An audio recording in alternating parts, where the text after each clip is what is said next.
Rate, और जो PLR, और जो अच्छे कस्टमर है उन्हें ले बेस रेट।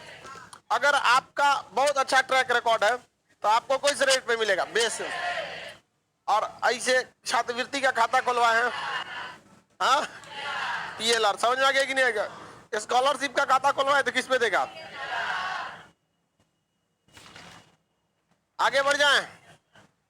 देखो ये क्या पूछ रहा है, आपके कोचिंग में टीचर बनने के लिए कितना पढ़ा होना चाहिए?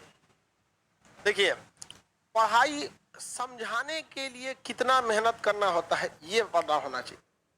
क्या पढ़े हैं ये मायने नहीं रखता है, हम कितना पढ़े हैं आपको क्या मायने रखता है, आपको समझ में आ रहा है ये मायने रखता। और आदमी समझा तभी पाता है जब क्या हो, पढ़ा हो। ऐसा थोड़ी है कि आदमी हम पढ़वे नहीं कोई चीज को उसको समझा देंगे। समझाने के लिए पहले तो नॉलेज होना चाहिए कि नहीं होना चाहिए? समझ में क्या? इसको क्या हो गया, खाना पीना नहीं खाया होगा? MSF का full form marginal standing facility. Marginal standing facility, किसी को कोई दिक्कत नहीं। PLR ये ग्राहक को मिलता है, यहां तक में समझ में आ गया था ना? एक दिन के लिए लोन देगा तो। अच्छा एक चीज और समझिए, बैंकों को कभी कभी पैसा घट जाता है तो किससे लेके आते हैं ये लोग? किससे लेके आएगा? घट जाएगा तो किससे लाता है? कभी कभी बैंकों को यह पता चलता है कि इस महीने उसके यहां से कोई पैसा कम ही निकाल लेगा। जैसे खरमास में अमूमन भारत में मेजॉरिटी जो जनसंख्या रहती है वो हिंदू रिलीजन को फॉलो करती है, और ज्यादातर उस रिलीजन में खरमास के दिन में कोई बड़ा काम नहीं करते हैं। पता है कि नहीं तू लोग के खरमास का होता है? हाँ? मलमास तो अलग होता है, खरमास अलग होता है। खिचड़ी का जो दिन होता है ना, उससे एक महीना पहले वाला दिन खरमास होता है। उस दिन कोई शादी ब्याह नहीं करता, उस समय घर और का ढलैया नहीं कराता है, चौखट नहीं रखता है। समझ में आ गया कि नहीं आ गया?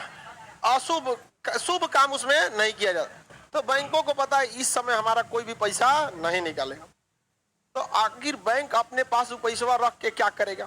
कोई फायदा नहीं है उसको, बैंक को पैसा रखे हुए। तो वो कहता है कि लेकिन हाँ अभी जहां 14 तारीख को खिचड़ी खत्म, वहां लगन चालू हो जाएगा, धड़ाधड़ पैसा निकालना चालू करेगा, ढलैया चालू हो जाएगा, घर द्वार बनने लगेगा, चौखट बनने लगेगा। घर द्वार बनेगा तो फिर पेंट होगा, इन तक पैसा ज्यादा लगेगा। तो पता है बैंकों को कि कब पैसा निकलता है कब नहीं निकलता।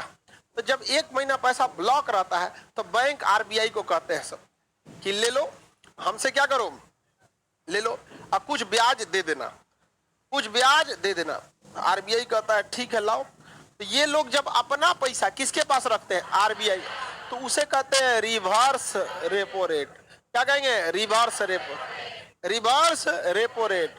अभी बताइए इसे रिवर्स रेपो रेट, RRR, समझ में आ गया कि नहीं? रिवर्स रेपो रेट, RRR, समझ में आ गया कि नहीं? फिल्म आई है, चलिए अब ध्यान से देखते लो। हो सकता है हमको फिल्म का ज्यादा आइडिया नहीं रहता है। अब तो आप ही लोग को पढ़ाते रहते हैं, यही में हम खुश रहते हैं, हंसी मजाक यही होते रहता है। फिल्म से अच्छा यही रहता है। क्लासवा बंद हो जाता है तो सब दही जाम हो जाता है। तुम लोग को भी मन नहीं लगता?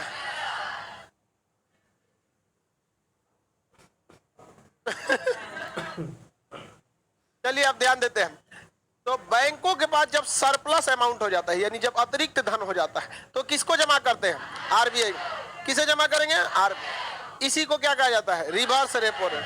ये बताइए, रेपो रेट पर बैंक को ये कर्जा दिया और रिवर्स रेपो रेट पर बैंक वाले कर्जा दिए किसको? RBI। इंसानियत की नजर से जितना रेपो रेट होना चाहिए उतना ही रिवर्स रेपो रेट होना, लेकिन सबसे बड़का सूदखोर से आप डीलिंग कर रहे हैं, कौन है? RBI। ये कहेगा कि ना, अगर हम तुमको दिए हैं 4% ब्याज पर, तो अगर तुम हमको दोगे तो हम 4% नहीं देंगे, 3% देंगे। कितना देंगे? 3। यानी अपने जब पैसा देता है तो 4%, और जब ये लोग पैसा देते हैं तो 3% ब्याज देता है। समझ में आ गया कि नहीं आ गया? किसी को कोई दिक्कत? तो बैंक वाला पूछता ऐसा काहे? कह रहा है कि तुम्हारी मजबूरी है हमारे पास रखना, तुम्हारी मजबूरी है हमारे पास रखना। अगर ज्यादा कुछ कहेगा तो 1 रुपया ब्याज ना देंगे। क्या कर लेगा? तो बैंक वाला कहा बताए क्या कर लेंगे? बांट देंगे सब लोन अबे हम बाजार में, जहां बांटेंगे बाजार में लोन, तरलता बढ़ जाएगी, मुद्रास्फीति बढ़ जाएगी, महंगाई बढ़ जाएगी, सरकार आपको गरिया देगी। सरकार इन सबको थोड़े गरियाती है, सीधे किसको गरियाएगा? आरबीआई को। तो आरबीआई वाला कहता है यार ये तो नस पकड़ लिया, गर्दन पकड़ लिया इसको, अच्छा चलाओ आओ आओ हम तुमको क्या कर देते हैं, थोड़ा सा लोन दे देते हैं। समझ में आ गया कि नहीं? तो रेपो रेट ज्यादा होता है या रिवर्स रेपो रेट? यानी बैंक अगर इनसे पैसा लिया तो 4% पे, अगर ये बैंक वालों से लिए तो 3%। तो आर समझ में आ गया? किसी को कोई दिक्कत नहीं है? लाइव वाला कहानी सुनाने लगता है, कह रहा मेरा रिजल्ट हो गया, पड़ोसी जल रहा है। तुम पड़ोसी को ध्यान क्यों दे रहा है? याद रहेगा ना, रिवर्स रेपो रेट क्या होता है? जब बैंक अपना सरप्लस पैसा आरबीआई के पास रखते हैं तो आरबीआई जो ब्याज देती है उस ब्याज दर को रिवर्स रेपो रेट कहते हैं। किसी को कोई दिक्कत नहीं ना? बताइए, आरबीआई के पास एक ऐसा भी पैसा जमा है बैंकों का जिस पर वो ब्याज नहीं देती है। हाँ, CRR कैश रिजर्व रेशियो, नगद आरक्षित अनुपात, नगद आरक्षित अनुपात। समझ, कभी ये 3.5 हो जाता है, कभी 3 हो जाता है। एवरेज के तौर पे क्या रख देते हैं? 4। आगे बढ़ जाए, बैंक को इस पर ब्याज मिलता है नहीं? अच्छा, एक और चीज होता है SLR, याद है? SLR 18%। यह बैंकों को खुद अपने पास रखना होता है और उसे बैंक खर्च नहीं कर सकते। डेली आरबीआई उसको नेट पर चेक करते रहता है कितना पैसा बचा हुआ है। अब उसमें तो कोई गलत दिखा नहीं सकता। जैसे आपके अकाउंट में 10 रुपया रहेगा तो 10,000 दिखा देगा? नहीं दिखा सकता। किसी को कोई दिक्कत है तो बताया जा। नहीं, कितना दिन के लिए भी रखे सेम रेट पे देता है। समझ में आ गया कि नहीं? क्या अगर 1 दिन के लिए भी रखेगा तो रिवर्स रेपो रेट, 2 से 14 दिन के लिए भी देगा तो रिवर्स रेपो रेट, 1 महीना के लिए दे देगा रिवर्स रेट, ई खचरा जब देगा 1 दिन के लिए एमएस, 2 से 14 दिन, 14 दिन से ज्यादा। बताइए, दीर्घकालीन ऋण किस पर मिलता है? बैंक। अल्पकालीन ऋण रेपो रेट, अति अल्पकालीन एमएस, अति अल्पकालीन, अल्पकालीन बैंक अपना सरप्लस पैसा रखते हैं, हाँ, रिवर्स रेपो रेट। बैंक अपना सरप्लस पैसा रखते हैं, रिवर्स रेपो रेट। समझ में आ गया कि नहीं आ गया? किसी को कोई दिक्कत है? आगे बढ़ जाए। अब एक बात बताइए, ये तो बैंकों से पैसा को कंट्रोल कर लिया गया, जब सरकार के हाथ में ही महंगाई है तो कंट्रोल क्यों नहीं हो जा रहा है? इसका कारण समझिए। बहुत सारे लोग जो हैं जिनका इनकम है 1 लाख, 10 लाख इनकम है, बताएंगे 1 लाख, तो सरकार को कंट्रोल करेगी किस हिसाब पे? जितना बताएंगे उसी हिसाब से ना। तो लोग अपना इनकम नहीं बता पाते। जैसे आप लोग के घर में कितने लोग के घर टैक्स नहीं भरा जाता है? डायरेक्ट टैक्स कितने लोग को नहीं भरा जाता है? अरे लगभग किसी के यहाँ नहीं भरा, बहुत कम भरता होगा। ITR कितने लोग फाइल करते हैं? जो फाइल करता है वो हाथ उठा। जिनके यहाँ पे देखो बहुत कम लोग हैं सब। समझ में आ गई नहीं? तो बहुत कम ही लोग के यहाँ भरा। सरकार को आइडिया ही नहीं। जैसे आपके घर कितना इनकम है, किसी सरकार को आइडिया है? नहीं हो पाता, आइडिया ही नहीं हो पाता सरकार के पास। तो कैश पैसा को कंट्रोल करना बड़ा मुश्किल हो जाता है।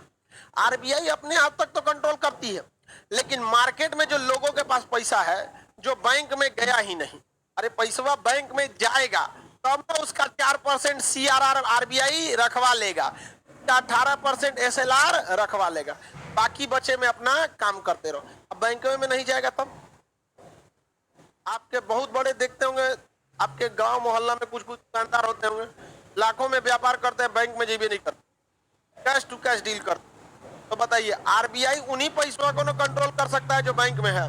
जो कैश टू कैश खेल रहा है ये क्या करेगा? गड़बड़ कर देगा कि नहीं कर देगा? अब इसी को हम लोग कहते हैं समानांतर अर्थव्यवस्था। कौन सी अर्थव्यवस्था? यानी सरकार के कंट्रोल के बाहर है, सरकार के कंट्रोल के बाहर है। यानी जो मार्केट में पैसा घूम रहा है ये किसके कंट्रोल के बाहर है? सरकार के कंट्रोल के बाहर है। यानी सरकार कितनों मौद्रिक नीतियों को कड़ा कर ले, कितना भी CRR बढ़ा ले, जो मार्केट में कैश घूम रहा है इस पे कोई फर्क पड़ेगा नहीं। तो क्या आपकी अर्थव्यवस्था कंट्रोल रहेगी? कभी नहीं कंट्रोल हो पाएगी। तो समानांतर अर्थव्यवस्था यानी देश जिस अर्थव्यवस्था को चला रहा है उसके अलावे समानांतर अर्थव्यवस्था किसे कहा जाता है? काला धन या कैश पैसा को। काला धन को क्या कहते हैं? समानांतर अर्थव्यवस्था। क्या वह RBI से कंट्रोल हो सकता है? RBI से कंट्रोल होने के लिए आपके पैसा को कहां जाना पड़ेगा? कहां जाना पड़ेगा? बैंक में। कहां जाना पड़ेगा? तो ये बात बहुत खतरनाक थी। तो मोदी जी आए, कहे कि सबको कहो बैंक में जाने के लिए, तो कोई जा ही नहीं रहा था बैंक में। तो प्यार से समझाए, जनधन योजना खोल के, जाओ जाओ बैंक में जाओ, बैंक में जाओ। सब आदमी कहां चला गया? बैंक में। जीरो बैलेंस पे खुल गया, तो कह रहे 2000 रखो ना तो पैसा कटेगा। पहले समझा गया कि नहीं आ गया? जनधन योजना में तो पहले वहां गए लोग, जनधन योजना में सब कुछ हो गया। फिर भी मार्केट में क्या घूम रहा था? पैसा। तो इन्होंने नोटें बदल दिया। नोट क्या कर दिए? बदल दिए।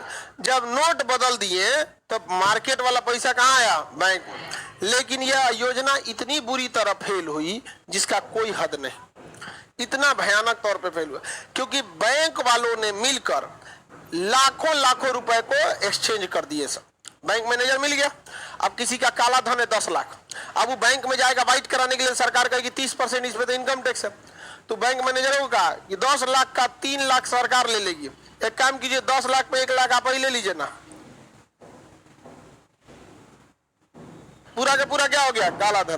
तो नोटबंदी जिस उद्देश्य से किया गया था वो कभी भी सक्सेस नहीं होगा, क्योंकि RBI कह रहा है कि 99.9% पैसा वापस आ गया, तो सारा काला धन खत्म हो गया। तब तो समझा गया कि नहीं? अगर तो ऐसा काला धन को कंट्रोल करना बड़ा मुश्किल होता है। कैश फ्लो को रोकना बहुत ज्यादा जरूरी है। क्या कैश पर कंट्रोल है किसी का? आपके यहां से 1 लाख आके किसी दूसरे के यहाँ जल गया 1 लाख, पता नहीं चला सरकार को। लेकिन बैंक टू बैंक आता तो सरकार को पता चल जाता। वहां पे तुरंत सरकार उस पर क्या कर लेती? CRR और SLR लगा लेती। लेकिन कैश पे होता है? नहीं होता। तो कैश को कंट्रोल करना बहुत जरूरी है, जिसका सबसे अच्छा इलाज है कि नोट की जो मात्रा है, साइज है, मतलब वैल्यू है, उसे कम कर दीजिए। जैसे 2000 का नोट महाबेवकूफी है। 2000 के नोट में 10 लाख रुपया आराम से रख सकते हैं। आप आराम से 10 लाख रुपया क्या कर सकते हैं? रख सकते हैं। तो मार्केट में कौन सा घूम रहा है? समानांतर अर्थव्यवस्था घूम रहा है। RBI को ठेंगा दिखाते हुए देख ले, यहाँ पर लगा हमरा पे CRR SLR नहीं लगा सकते। तो बताइए, नोट की वैल्यू ज्यादा होनी चाहिए कम? अगर कंट्रोल करना है करप्शन वगैरह को, तो 100 रुपए से ज्यादा वैल्यू का अगर नोट है तो रकबे मत कीजिए। और सरकार को भी देखिए क्या करती है, 2 लाख से ज्यादा आप कहीं कैश की लेन देन नहीं कर सकते, ये रूल है। तो अगर 100 रुपए का नोट रहेगा तो 2 लाख इतना हो जाएगा, तो क्या दिक्कत है? इतना किसी को दे सकते हैं। लेकिन यहाँ तो 1 करोड़ का डील कैसे हो जाता है? कैश में हो जाता है। क्यों? क्योंकि ललका नोट अवेलेबल है। 1 लाख तो मुट्ठी में पकड़ा जाता है। 2000 के नोट में 1 लाख मुट्ठी में पकड़ा जाता है, इसे 1 लाख। और अगर वही 2000 का खत्म करके 500 का मैक्सिमम नोट कितना का है? 100 रुपया का। सपोज कीजिए कितना का? 100 रुपए। अब तनी 1 लाख मुट्ठी में पकड़ो, अब झोला में पकड़ेगा। अब किसी को 10 लाख घूस देना है तो बोरा में ले जाएगा, लो। अब रखने में भी दिक्कत हो जाएगा। तो ये चीजें गवर्नमेंट धीरे धीरे करेगी, इसे गवर्नमेंट को। लेकिन फिर भी वही की चीजें हो जाती है कि हर चीजों को देखना। अभी भी भारत में अनऑर्गेनाइज सेक्टर बहुत ज्यादा है, जहां ऑनलाइन पेमेंट बहुत कम है। लेकिन अब भारत में ऑनलाइन पेमेंट बहुत ज्यादा क्या है? बढ़ावा आ गया। QR स्कैन कीजिए, फटाक से क्या हो जाता है? पेमेंट हो जाता है आपका। किसी को कोई दिक्कत नहीं है। आगे बढ़े तो आपसे कहेगा समानांतर व्यवस्था किसे कहा जाता है? किसे कहा जाता है? काला धन। समानांतर अर्थव्यवस्था काला धन। आगे बढ़े। अब देखिए ध्यान से, जो मार्केट में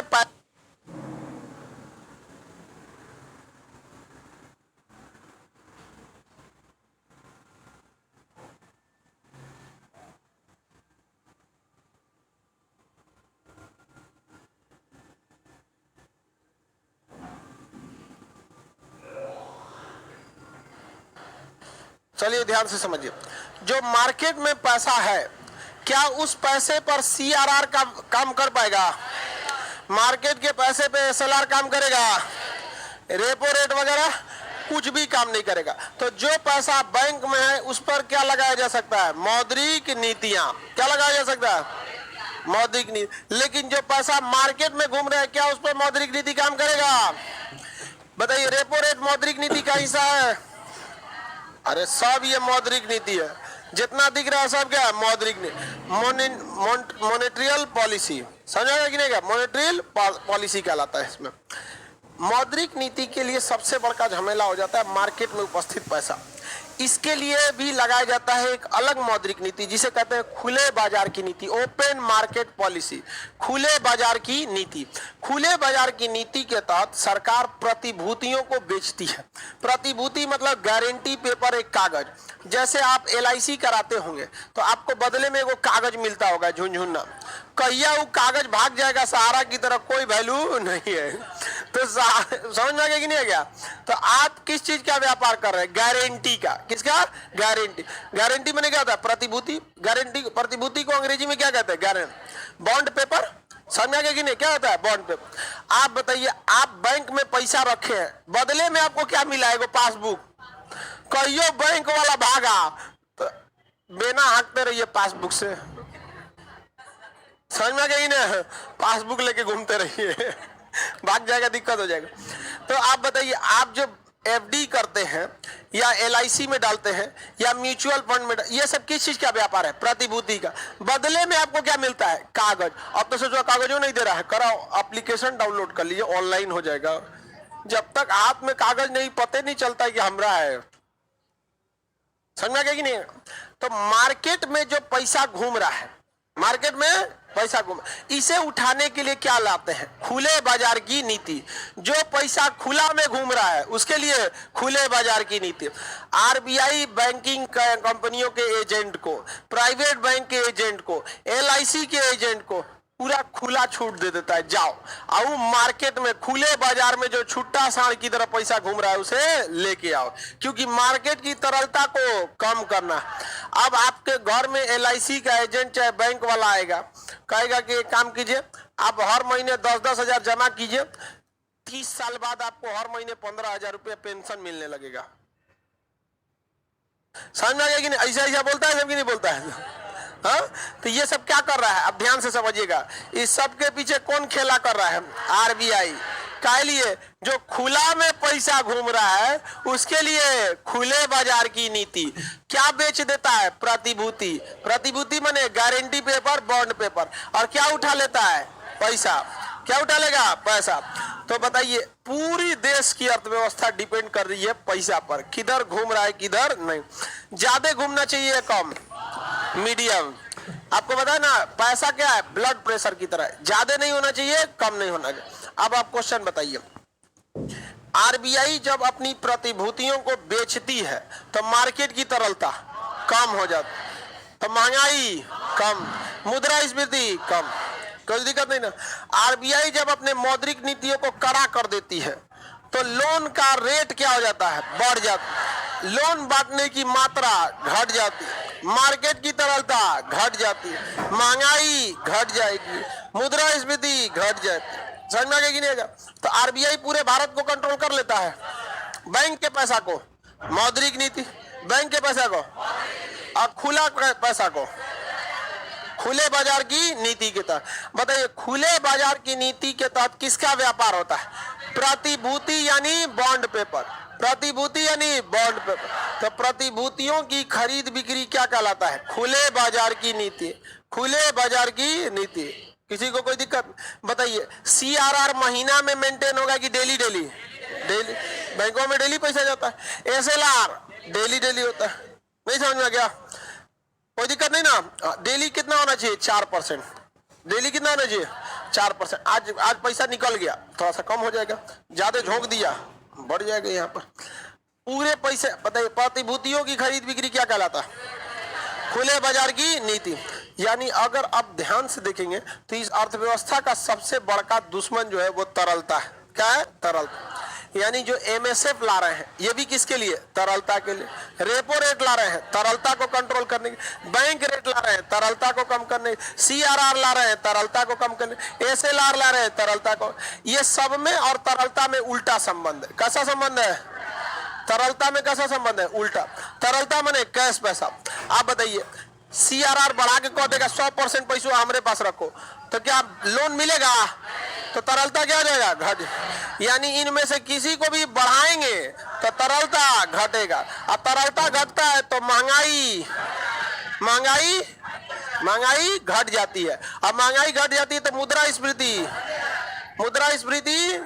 घट जाती है, मुद्रास्फीति घट जाती है। अब रेपो रेट बढ़ने से ब्याज दर बढ़ जाएगा, लोन की मात्रा घट जाएगी, तरलता घट जाएगी, महंगाई घट जाएगी, मुद्रास्फीति घट जाएगी। समझ में आ गया कि नहीं आ गया? कोई दिक्कत? यानी ये सारा का सारा किसके लिए लाया गया है? किसके लिए?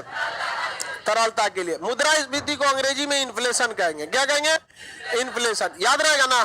एक और बताया जाएगा, खुले बाजार की नीति में क्या आएगा?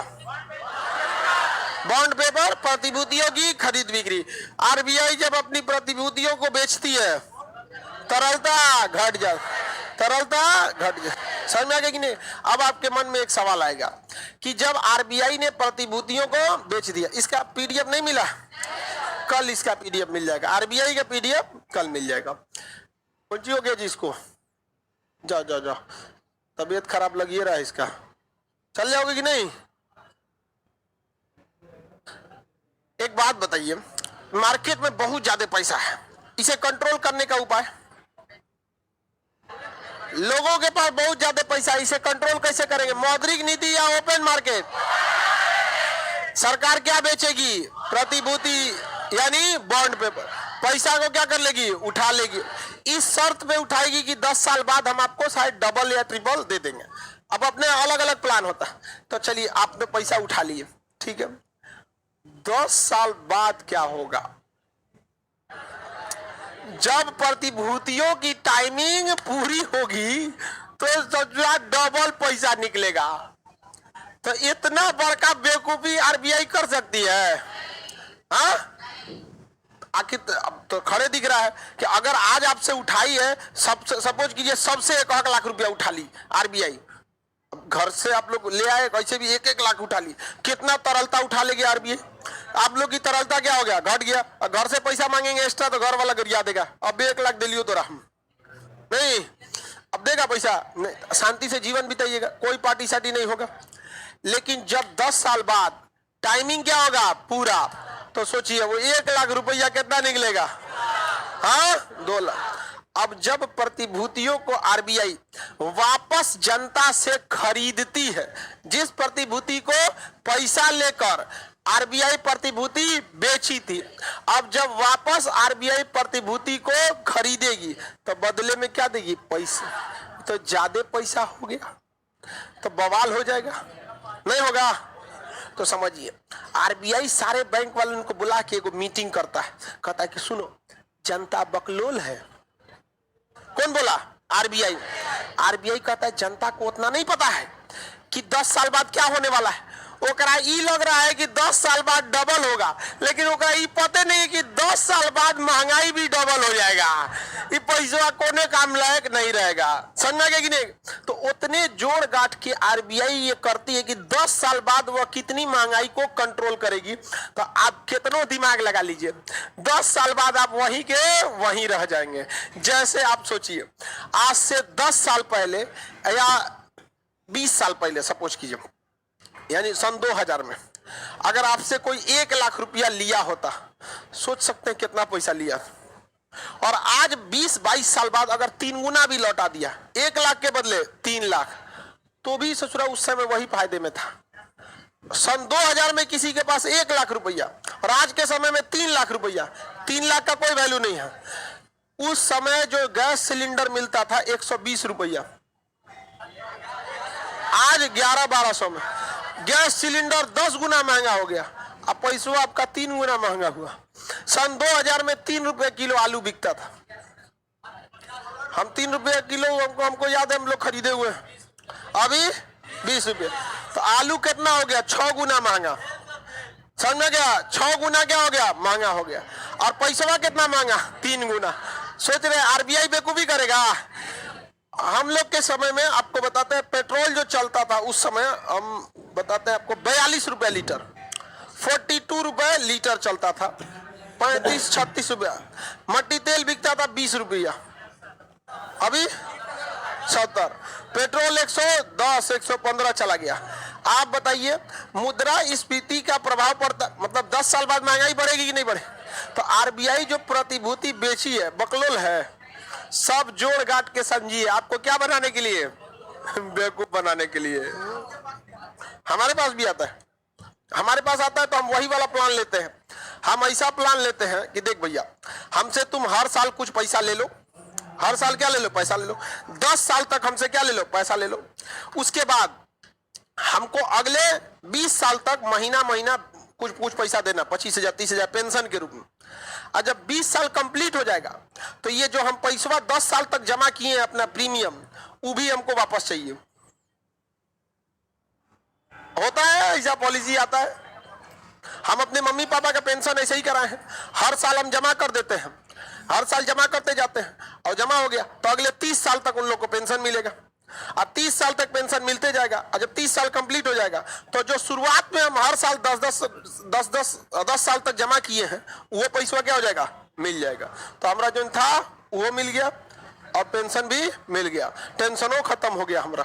समझ में आ गया कि नहीं आ गया? मम्मी का अलग पेंशन, पापा का अलग पेंशन, मम्मी का हेल्थ का अलग, पापा का अलग, कोई टेंशन नहीं है। आप समझ में आ गया कि नहीं आ गया? नहीं तो भाई हम समाज को देखते तो डर जाते हैं। आजकल अजीब टाइप का हो गया है, माँ बाप को बेटा बेटी भूल जाता है। समझ में आ गया कि नहीं? हम कभी नहीं भूल सकते हैं, लेकिन समाज को देखते हुए डर लगता है, इसलिए कहते हैं कि नहीं भाई जो है पहले माँ बाप को भी अपने पैर पर आखिरी दम तक क्या कर दे? खड़ा कर दे। बाद में हम बदले ना बदले वो तो अलग की बात है, नहीं समझे? लेकिन क्या जरूरत है भाई किसी को रिस्क लेना? क्या पता कि गृह मंत्रालय कोने दिमाग का होगा, नहीं समझ में आया? उससे अच्छा है कि भाई अपने पे डिपेंडेंट करके छोड़ दिए। यहाँ पे कल को मम्मी पापा को कोई टेंशन नहीं, बीमार पड़ेंगे उनका हेल्थ है, हर महीने उनका क्या है? पेंशन है। मम्मी का अलग पेंशन, पापा का अलग पेंशन। समझ में गए? इसलिए उनको कोई टेंशन नहीं, पेंशन है, टेंशन नहीं। तो हम आरबीआई के बकलोलई वाले में नहीं जाते कि तू हमरा ले लो और 10 साल बाद दियो। समझ में आ गया कि नहीं आएगा? हम जितना जमा करेंगे बाद में क्या कर लेते हैं? वसूल लेते हैं। अभी मम्मी को ही मिल जाएगा, मम्मी पापा को टेंशन नहीं रहेगा। समझ में आ गया कि नहीं आएगा? सर आप भी डरते हैं भाई, समाज में देखते हैं बहुत डर जाते हैं, पता नहीं क्यों। घर आपका पैसा कभी काम नहीं आएगा। समझ में आ गया कि नहीं? आज भी हमारे रिश्तेदार सब हमको ना जान पहचान वाले बोलते हैं कि आप इंडिया लेवल के इतने बड़े टीचर हैं, आपसे अंडमान निकोबार कश्मीर से कन्याकुमारी तक का लड़का ऑनलाइन पढ़ता है, कितना देता है? तो 200 रुपया, यही देगा 200-250 रुपये पर। क्या बचता है? हम कह देखिए कुछ बचे ना बचे, लेकिन इतना जरूर है ना कि अगर हम भारत के किसी कोना में किसी का दरवाजा खटखटा के कहें कि हम खान सर 2 टाइम खाना खिला दो, तो खिला देगा वो। आप करोड़पति भी है ना तो आपके मोहल्ला के सिवा कोई ना पूछेगा आपको, कहीं वो चल जाएगा आदमी। तो क्या जरूरत है भाई? टेंशन क्या है? अपनी बाद में बौद्ध धर्म की तरह आदमी बौद्ध भिक्षुक हो जाएगा तो टेंशन नहीं है। किसी के घर भी खटखटा सकते हैं, भाई खान सर 2 रोटी खिला दो, यहाँ पर हो गया काम। हालांकि हम 8 रोटी खाते हैं।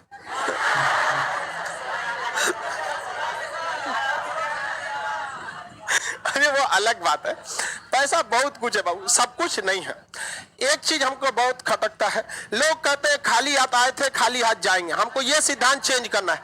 खाली हाथ आए थे, लेकिन जाने के समय इस देश को बहुत कुछ दे के जाएंगे लोग। खाली हाथ तो कभी नहीं जाएंगे। सोचा खाली हाथ जाएंगे, खाली हाथ जाना रहता तो अब ये मार लेंगे थे। सोचा कोने काम करने, खाली हाथ कभी नहीं जाएंगे। जाने के समय हर डिपार्टमेंट में एक शोक रहेगा, हर डिपार्टमेंट का कोई ना कोई कर्मचारी अधिकारी रहेगा जो कहेगा कि गुरुजी चल गए, लो पढ़ाए थे हमको बहुत बढ़िया से, अभी दिन बहुत दूर है, टेंशन नहीं लियो लो, बहुत दूर है अभी।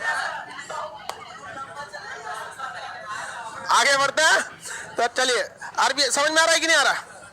तो इन्फ्लेशन, आप बताइए, ऐसा लग सकता है कि आरबीआई अभी तो प्रतिभूति खरीद के मुद्रास्फीति को कंट्रोल कर लेगा, लेकिन जब बेचेगा तो क्या मुद्रास्फीति बढ़ेगा? नहीं बढ़ता है, बहुत जोड़ जाड़ के कर लेता है। तो आपको किसी तरह का क्वेश्चन पूछेगा, बता सकते हैं कि नहीं बता सकते? चलिए बताइए, प्रतिभूतियों को जब आरबीआई बेचती है तो मार्केट की तरलता घट जाती है, महंगाई, मुद्रास्फीति, किसी को कोई दिक्कत नहीं है? आगे बढ़ जाए। ये क्या कर रहा है, मेरी उम्र भी लग जाएगी। हमारी दादी बूढ़ी परदादी वगैरह नहीं होते, बहुत कम थी, वो करी तुमको हमारी भी उम्र लग जाए। हम क्या, आपका अपने खुद कम है अभी, और आप अच्छा से रहिए। ये सब जो चीजें होती है ना, बड़े बुजुर्गों का एक प्रेम होता है, और यही गांव के जगह पे देखा जाता है। शहरी सेक्टर में आके ससुरा जो सेपरेट फैमिली वाला हो गया ना, ये इस प्रेम को ही खत्म कर दिया। आप जाके देखिएगा, हमारी दादी थी ना, हमेशा कुछ ना कुछ बनले रहती थी अचरा में, जैला के बाद कुछ दे देती थी, आधा लड्डू रहता था, ले खा ले। कहीं से बहना उना आया रहता है, मैं देखे गाँव में हमेशा कुछ कुछ आया रहता था, कुछ कुछ बांधे रहती थी, उसमें खोल के दे देती थी। सुतल रहती थी तो हम ही लोग खोल लेते थे, खोल खोल खोल। एगो पंखा जलता था, जल जल जल पैसा वैसा थे, एगो खूब अच्छा से पंखा जलता था, उठे मत, एगो खोल लेता था, चल दादी गुड नाइट। लेकिन आज का समय जो पीढ़ी आ रही है, ये दादा दादी वाले प्रेम को भूलते जा रहा है। इस वजह से समाज बहुत तेजी से क्या हो रहा है, बिखर रहा है। ये सब चीजें अच्छी नहीं है। मुद्रास्फीति समझ में आ गया? यानी मार्केट का सबसे बड़ा दुश्मन तरलता। मार्केट का सबसे बड़ा दुश्मन, किसी को कोई दिक्कत नहीं ना? तरलता कैसे कैसे कंट्रोल होता है पता चल गया? एमएसएफ रेपो रेट और रिवर्स रेपो रेट बढ़ाएंगे तो लोन की मात्रा घटे। लोन महंगा होगा कि सस्ता? महंगा। लोन की मात्रा घट जाएगी, तरलता घट जाएगी, मुद्रास्फीति घट जाएगी। बताइए, सीआरआर और एसएलआर को बढ़ा देंगे तो बैंकों का अपना पैसा बढ़ जाएगा कि घट जाएगा? क्या हो जाएगा? घट जाएगा। अब सीआरआर कह देगा आरबीआई कि हमको 4% की जगह 40% चाहिए, तो बैंकों का घट गया कि नहीं? एसएलआर और सीआरआर बढ़ाने से बैंकों के पास का पैसा घट जाता, तो लोन की मात्रा घट जाएगी। पैसा घटेगा तो लोन की मात्रा घट जाएगी, लोन की मात्रा घट जाएगी। लोन की मात्रा घटेगी तो तरलता घट जाएगी, तरलता घटेगी तो महंगाई, महंगाई क्या हो जाएगी? सिंपल है एकदम। हाँ हाँ, मुद्रास्फीति समझ में आ रहा है कि नहीं आ रहा?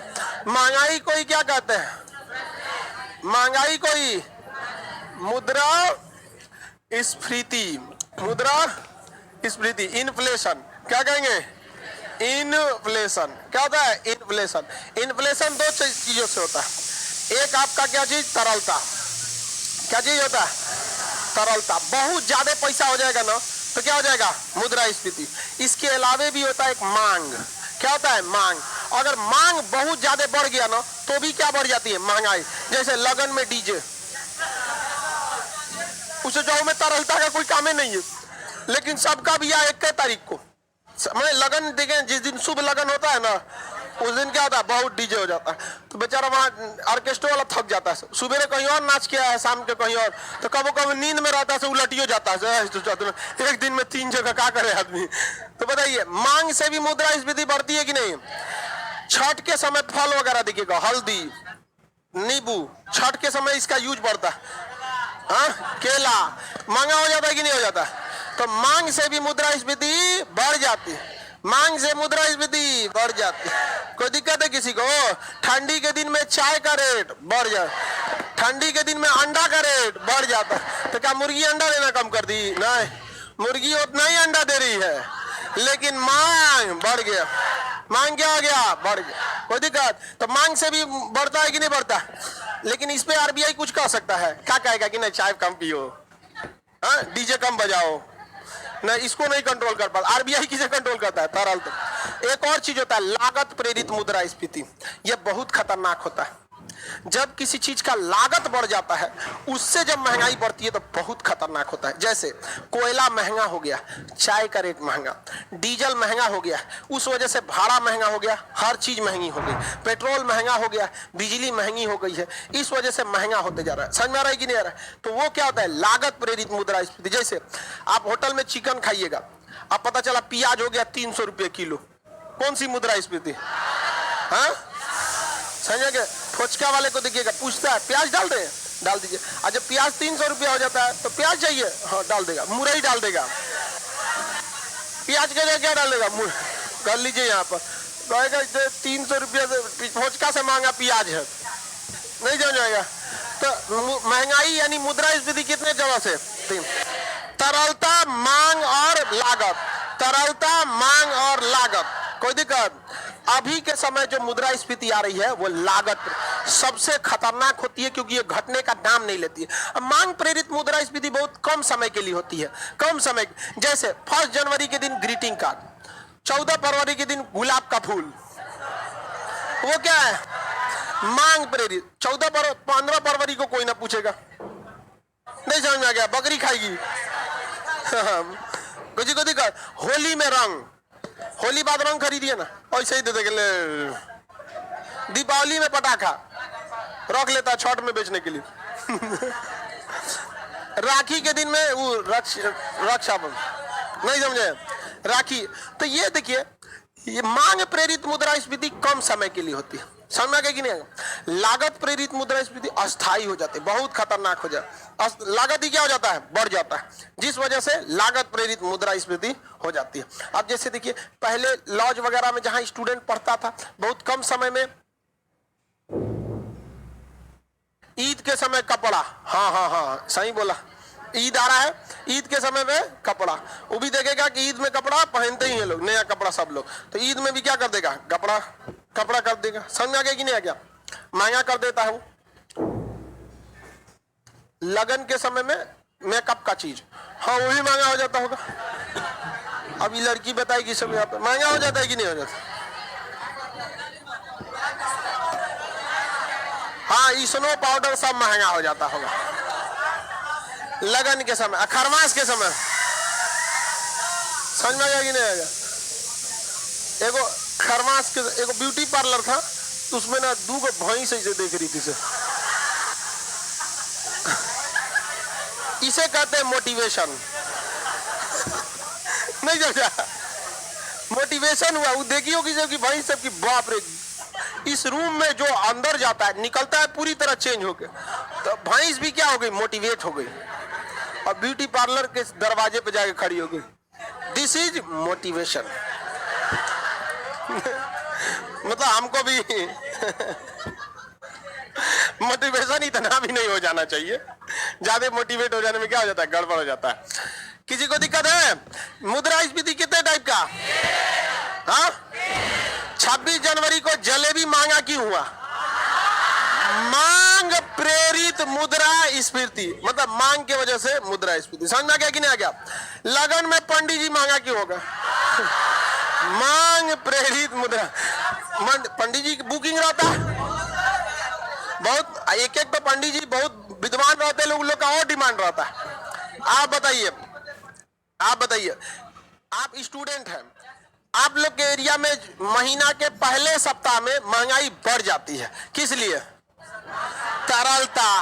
महीने के पहले सप्ताह में आप सबका पैसा आता है, आप सबका क्या आता है? पैसा आता है, और सबका पैसा आ गया, पार्टी साटी सबका चलता है। नहीं समझ आ गया?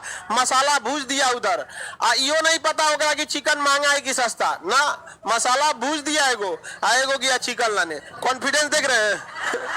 अरे कितना महंगा रहे, मसाला भुजा गया, आएगा चिकन। समझ में आ गया? चाहे वो बकरा का हो या कसाई का। नहीं जानेंगे?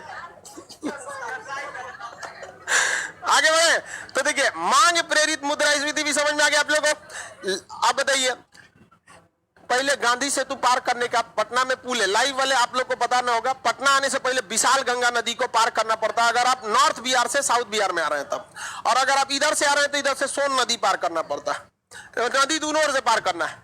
तो पहले लगता था उसमें 20-25 रुपए पार करने का, अभी 50 की 60 रुपया ले रहा है कोई। 50 रुपया ले रहा है। बताइए वो क्यों महंगा कर दिया?